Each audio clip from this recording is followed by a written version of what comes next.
The dietary guidelines that we inherited from the Biden administration were 453 pages long. Perhaps because he doesn't really know what he's talking about, he's conflating the scientific report, which is 2 years of work by multiple experts in their field, going through all available nutrition science research to inform the dietary guidelines, with the dietary guidelines themselves, which are 164 pages, not 453.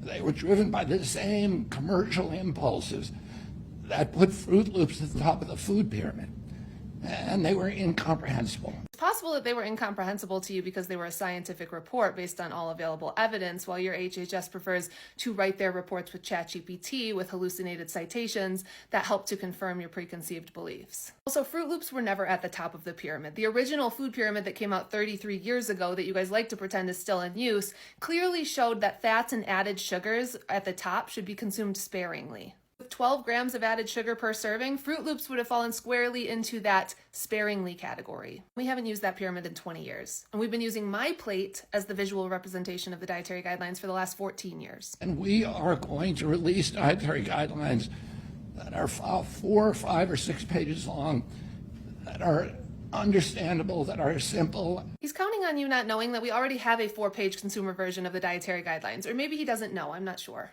It looks like this, and it focuses on promoting whole foods in a variety of categories based on all available scientific evidence.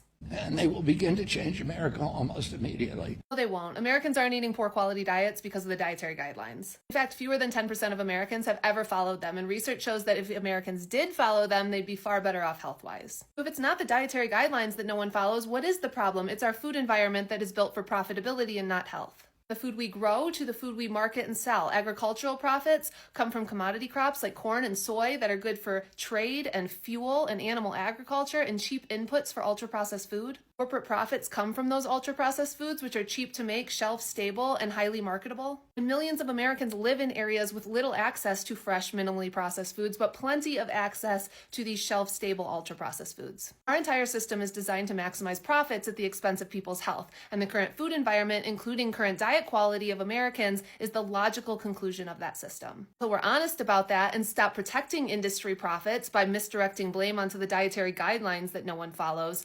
Nothing will change.